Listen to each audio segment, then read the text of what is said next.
At least 4 people have died and thousands were evacuated after Yagi, one of the strongest storms to hit northern Vietnam, brought powerful winds and torrential rains.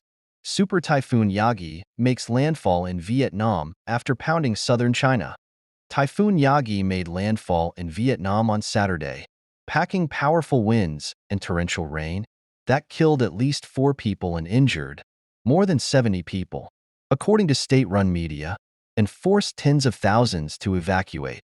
Earlier, the storm smashed into southern China, where at least 3 people died.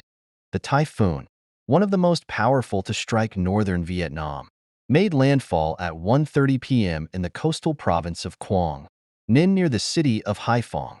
According to the state-run media, by landfall, Yagi was equivalent to a Category 3 hurricane, with maximum sustained winds of 127 miles per hour. The U.S. Navy's Joint Typhoon Center said, the storm had rapidly intensified to a Category 4 storm earlier on Saturday before it began weakening over Vietnam. By early Sunday morning, the storm had weakened to a tropical depression. According to Vietnam's National Center for Hydrometeorological Forecasting, the coastal areas of Quang Ninh and Haiphong, a base for sea trade and manufacturing hubs, were among the hardest hit.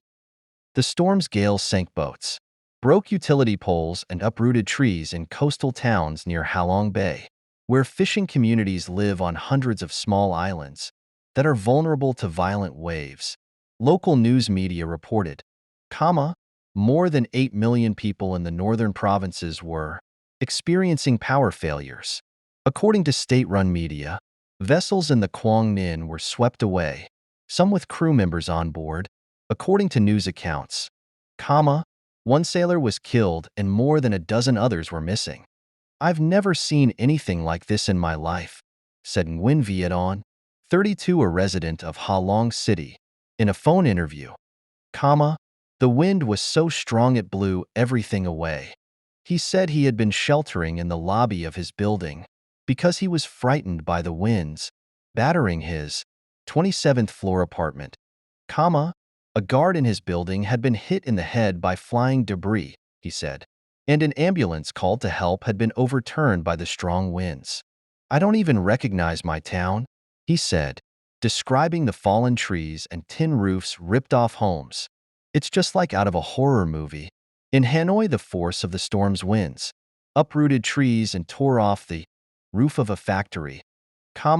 At least 2 people were killed from falling trees, and local officials warned residents to stay indoors.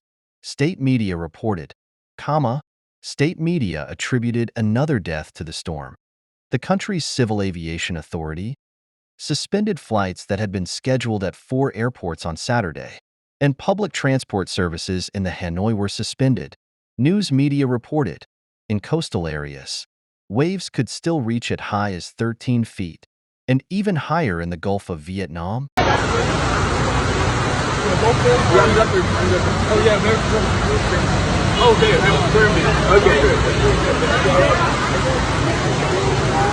Okay.